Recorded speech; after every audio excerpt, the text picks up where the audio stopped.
Hi, you guys. It's nice to be with you again today. I have to say, though, I'm kind of disappointed. I had a friend who was going to come play with me. I know this isn't actually a volleyball, but we were going to practice volleyball, and it was going to be so much fun because I haven't gotten to see this friend in a while. But now I'm mad because she didn't show up. She said she couldn't make it. She was busy. And now I have a choice. My choice is, do I stay angry, be kind of disappointed about not getting to play, not getting to practice volleyball, be with my friend? Or am I going to forgive her for letting me down? She said she was going to come, and then she didn't. You know, we're going to have a story today about forgiveness in friendship. So maybe I'll wait till after the story to decide how I'm going to act about my friend. All right, we'll worship, have the story, and then I'll get back to you.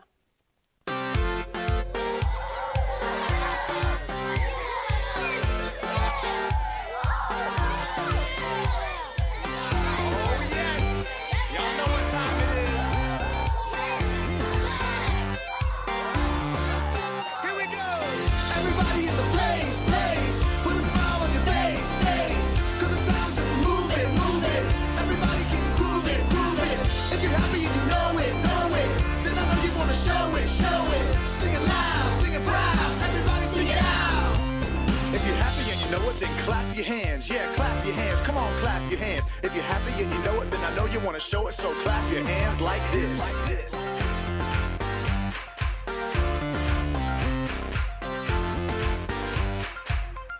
Everybody's so happy. Everybody's feeling happy. Everybody's so happy. Everybody's feeling, they're feeling, they're feeling. If you're happy and you know it, then stomp your feet. Yeah, stomp your feet. Come on, stomp your feet. If you're happy and you know it, then I know you want to show it, so stomp your feet like this. Here we go.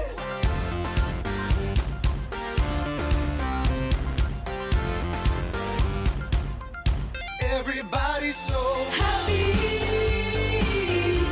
Everybody's feeling happy. Everybody's so happy. Everybody's feeling, they're feeling, they're feeling.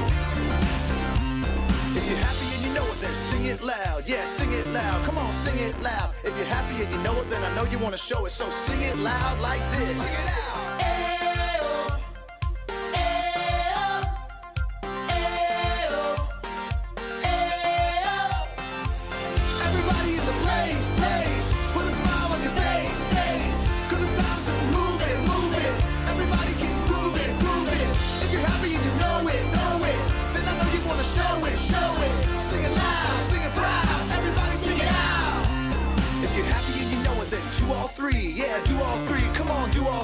If you're happy and you know it, then I know you want to show it, so do all three like this. Come on now.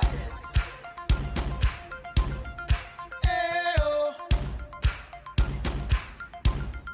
Ayo. Ayo. Ayo. Everybody in the place, put a smile on your face, 'cause it's time to move it, move it. Everybody can groove it, groove it. If you're happy and you know it, then I know you want to show it, show it. Sing it loud, sing it proud. Everybody sing it out. Everybody's so happy. Everybody in the place, put a smile on your face, 'cause it's time to move it, move it. Everybody's move it. If you're happy and you know it, then I know you want to show it, show it. Sing it loud, sing it proud. Everybody sing it out. One more.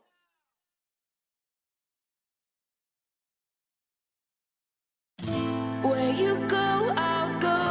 Where you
stay.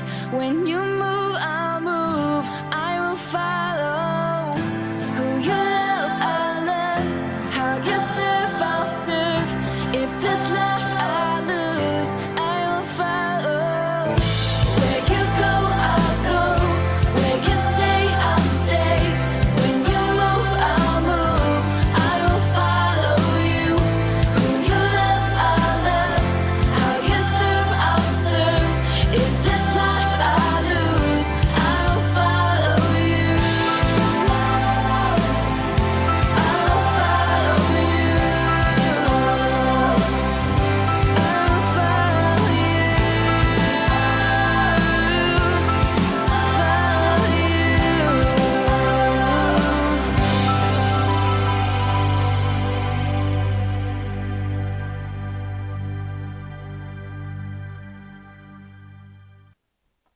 All right, friends, we had a little introduction. We got to worship Jesus.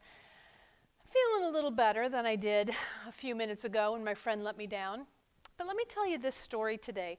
And actually, you might want to get a piece of paper and a crayon or a pencil, something that you could write with, because we're going to be talking about a lot of different emotions today in our story. Can you guess what some of these are?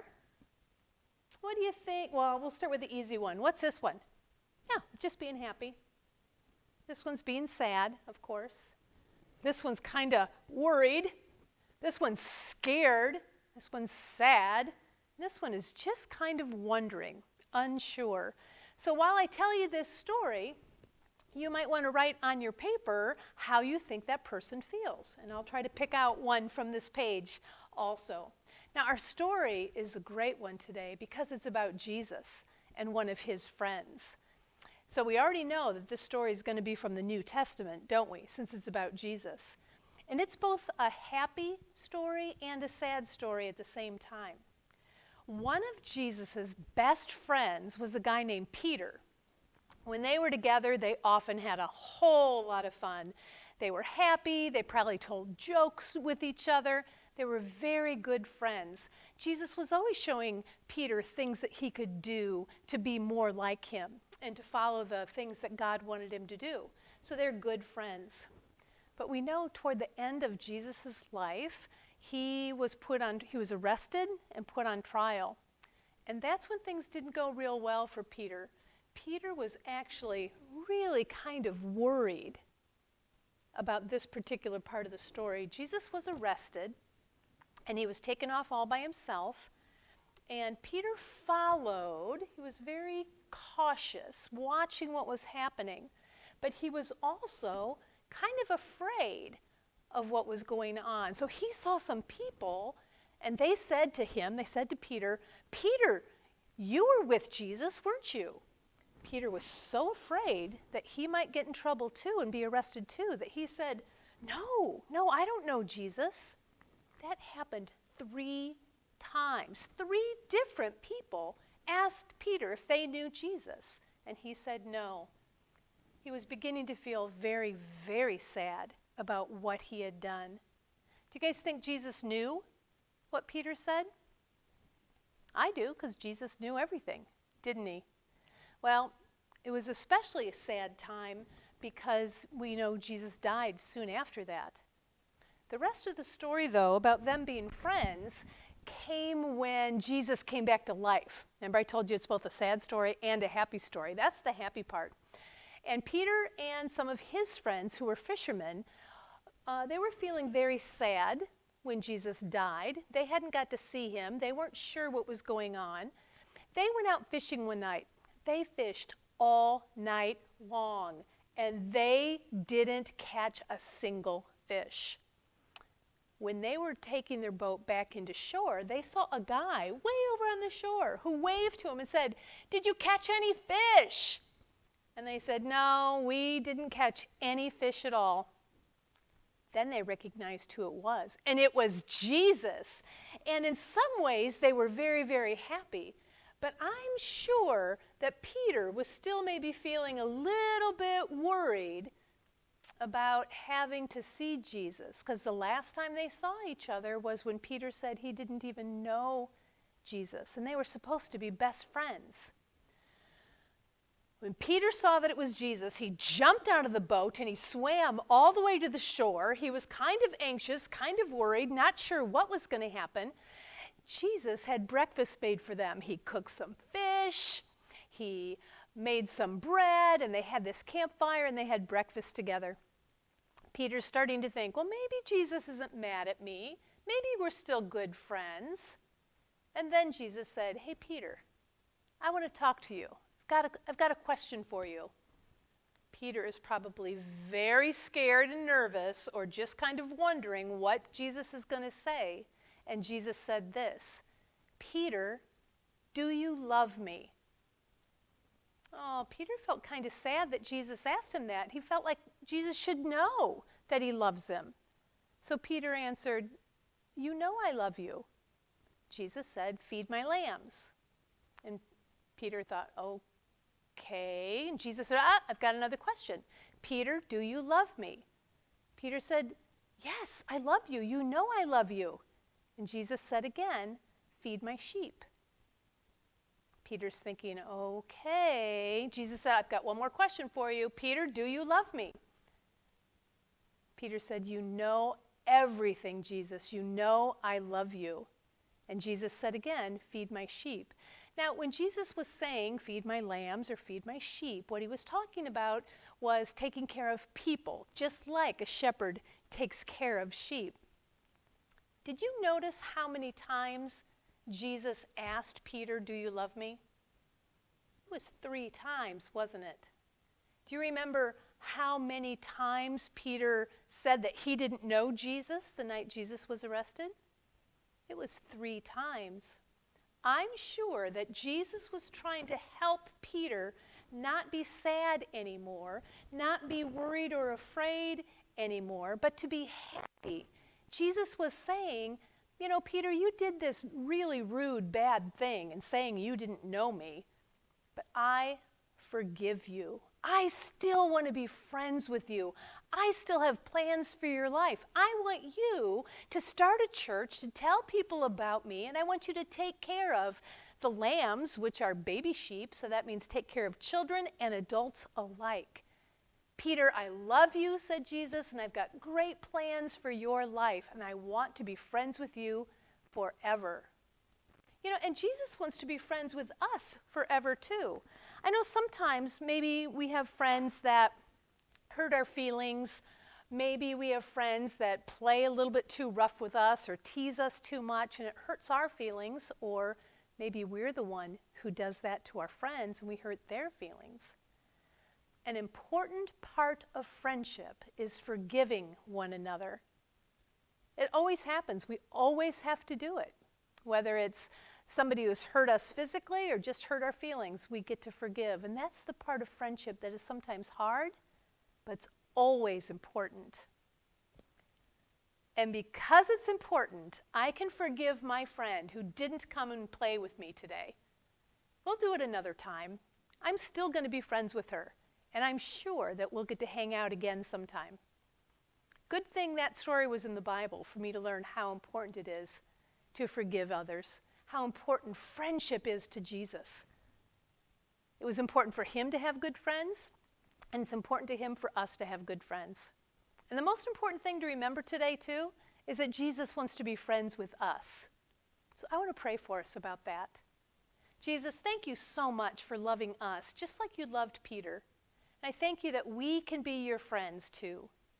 Pray that anytime somebody hurts our feelings or hurts our bodies, that you would help us to forgive them, that we would value friendship as much as you do, and we would be good friends like you. Amen.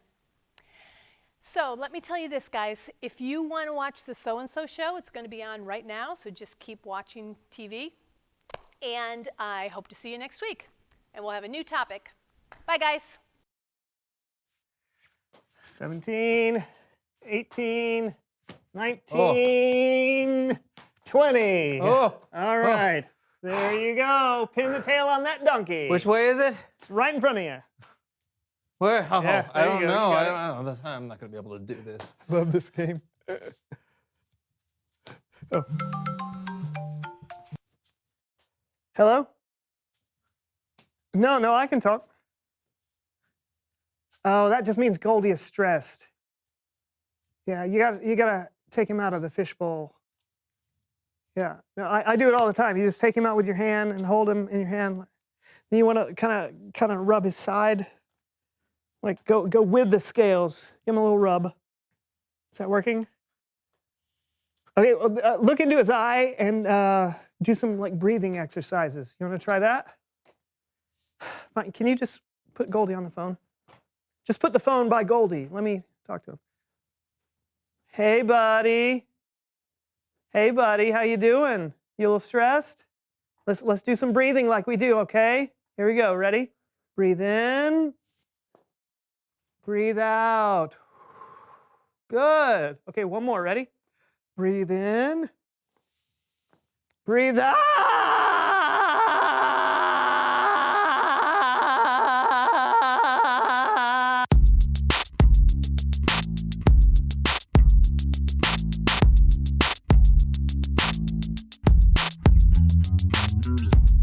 Hello, party people. Welcome to the So-and-So Show. I'm Brandon. And I'm John, and it's time to play Ultimate Block Party Warrior.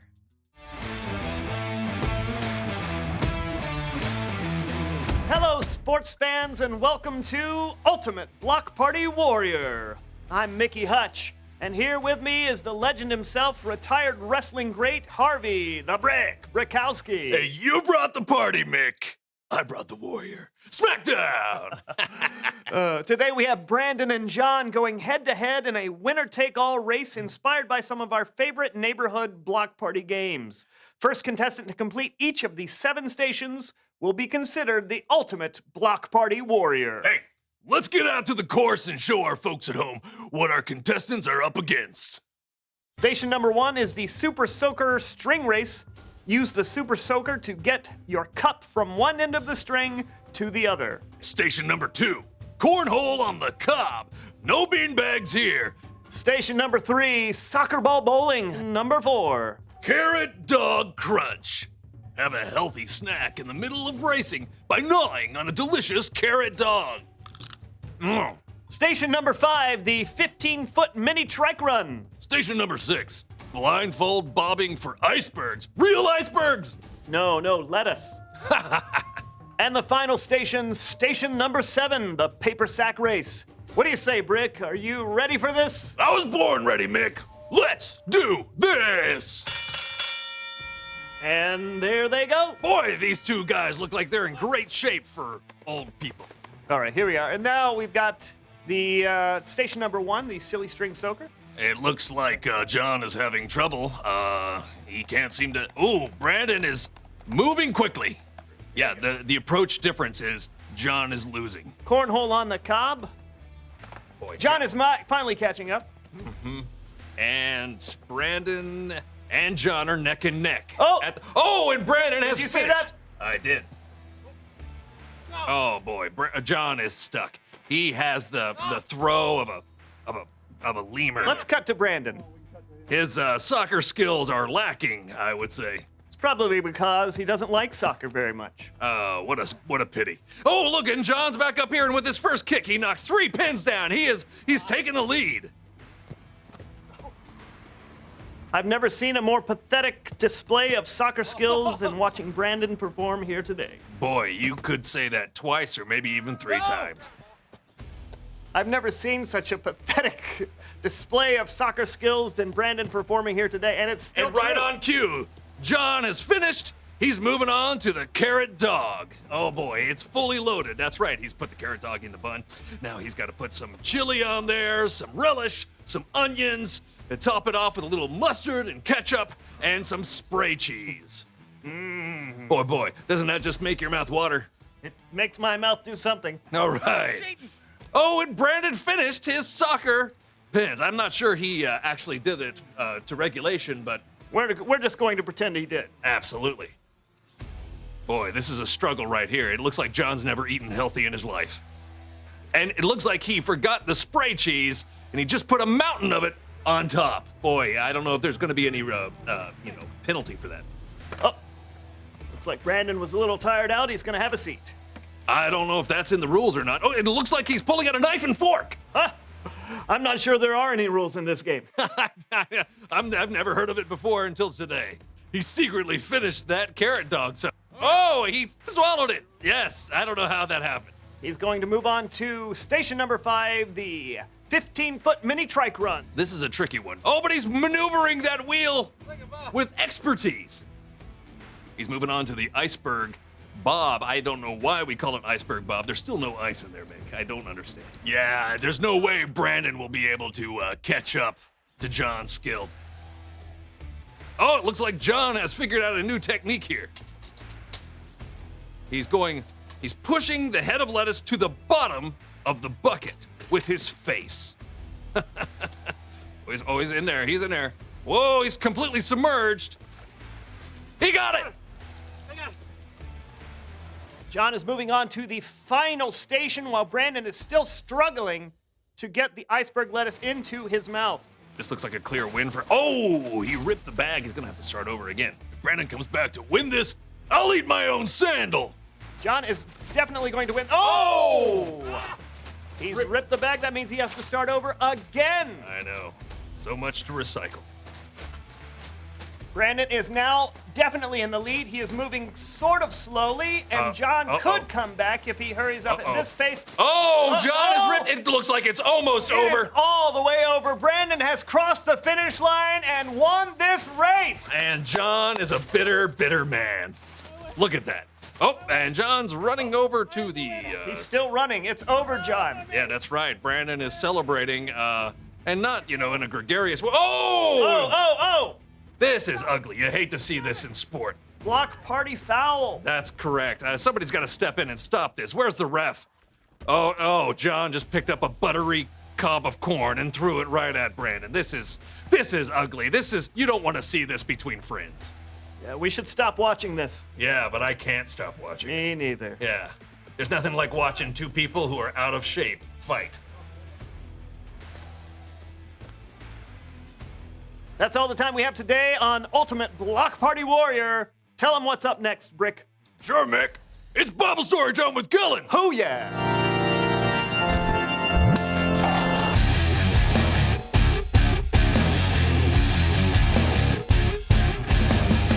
Hey, fellas. Whoa. What is going on? Why did you soak me? You cheated. I did not. I was just You playing the ate game your like... carrot dog with a fork. So what? There's nothing in the rules that said I There's couldn't nothing in eat the a rules. Is it? Okay, now Okay. you're just being... Okay. Who is up for a story? Sure, Kellen.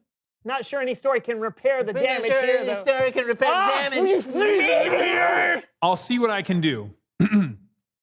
After Jesus had died and come back to life, his disciples went out for an overnight fishing trip. But by morning, they hadn't caught a single fish. Did someone say fish? I did, but I don't think this is really... My name is Florence. I'm a fish, and let me tell you a story. This one time, I saw a fella jump into the Sea of Galilee after 153 of my friends were pulled onto a boat by a handful of ragtag fishermen. That's actually the story I'm telling, but... Oh, how convenient. I'll help you tell it. Okay, fine. But just to be clear, there were no talking fish in the Bible or anywhere. What's that? Nothing. Just tell us your story, Florence. All right, so there I was, swimming around in the Sea of Galilee like I do most nights. Or at least, I think I do. I'm a fish. I got a really short-term memory. What was I talking about? Hopefully something about fishermen. Right. There were these fishermen in a boat up there, and they'd been trying all night to catch me and my friends, and we were like, no thanks. Okay, but what happened the next morning? Well, I heard this loud voice calling from shore. It said, friends, don't you have any fish? So I popped out of the water to get a better look.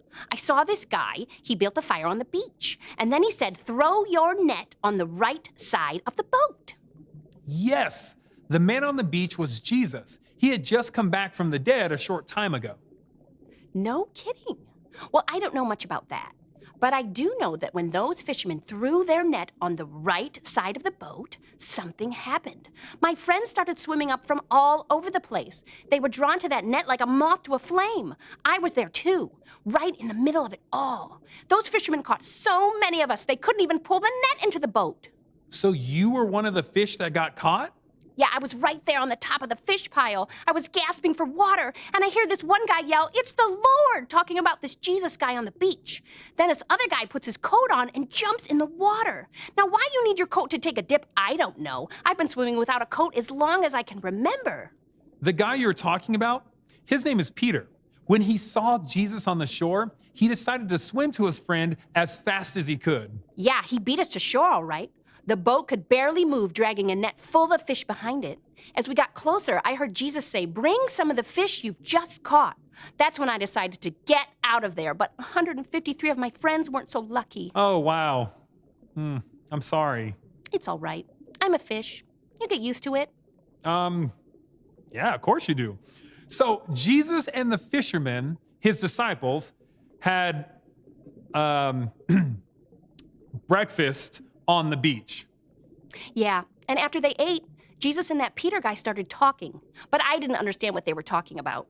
Perhaps I can help with that. Oh boy, a talking rooster. Name's Chuck. Chuck the rooster. And I was with Peter the day Jesus died. Okay, we're doing this, but again, just to be clear, no talking roosters have ever existed. Ever. Yeah. Okay, Kellen, I get it. I'm a storytelling device. Can I tell my part of the story now? Why not? Okay. So on the night Jesus was arrested. Wait, Jesus was arrested? Yeah, Jesus was arrested. Where you been the last month? Underwater? I'm a fish, Chuck. Valid. Jesus was arrested. And then I see Peter hanging around when this one gal is like, "You aren't one of Jesus' disciples, are you?" And Peter was like, "I am not." Oh, that's cold. Yeah. But then someone else says to Peter, "You. Yeah, you. Aren't you one of them?" And Peter again is like, "Nope."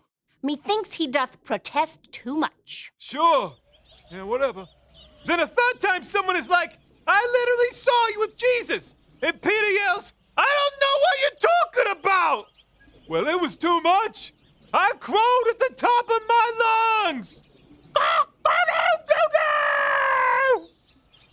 I thought they were supposed to be friends. I know, but Peter was scared, so he denied knowing Jesus 3 times. Oh, it all makes so much sense now. On the beach after breakfast, Jesus says to Peter, "Do you love me?" And Peter's like, "Yeah, you know I do." Jesus asked him 3 times. That's how many times Peter said he didn't know who Jesus was, right? That's right. And Jesus said some other things to Peter too, didn't he? Probably. It was hard to catch the whole conversation just popping my head out of the water over and over. Plus, I'm a fish, so, you know, short-term memory. Okay, I'll take it from here. Jesus asked Peter 3 times if he loved him. And 3 times Peter said, "Yes, Lord, you know I love you." And Jesus responded each time, "Feed my lambs, take care of my sheep, feed my sheep." Even after Peter denied knowing Jesus, Jesus forgave Peter and trusted Peter to take care of his followers. And later, Peter would go on to be the leader of the early church. And that's all I got for you guys today. Thank you so much for your help, Florence and Chuck. You bet. I'm happy to help. Now, if you excuse me, I have to get up early tomorrow. That's a rooster joke. Okay, bye. What you think, fellas? That was a really great story, Kellen. Yeah. I love how Peter couldn't wait to get to Jesus. He literally just jumped in the water. Didn't matter that he got wet. And I love how Jesus forgave Peter. That must have been hard. I'm sure it was hard. It had to hurt Jesus to know what Peter did. But Jesus' love for Peter was incredible. It's the same love that God has for us. So when we mess up, God forgives us again and again and again because he wants us to know how loved we are, and he wants us to learn to love others the same way he loves us. Thanks, Kellen. You got it. I'll see you guys next time. I'm sorry. No, No, I didn't. You go first. Okay, look, I shouldn't have gotten mad at you when you sprayed me with the super soaker. It hurt my feelings, and I just wanted to hurt you back, but I never should have acted that way. Well, and I really overreacted when you won. I wanted to win so bad that I let it get in the way of our friendship. Oh, man. Forgiveness feels good. Yeah, it does. Hey, reveal the question. How do you react when a friend hurts you? Oh, there are a lot of ways you could react. Yeah, you could give them the cold shoulder, You can yell at them. or you could spray them with a super soaker. Don't. Talk about it with each other. How do you react when a friend hurts you? Yeah, and we'll see you next time on the So and So Show. That's right. Bye, guys. Bye. Bye. Anything goes with a carrot dog. I'll take a bite. How do you like it? Man, that's awful. I like the onions especially. No.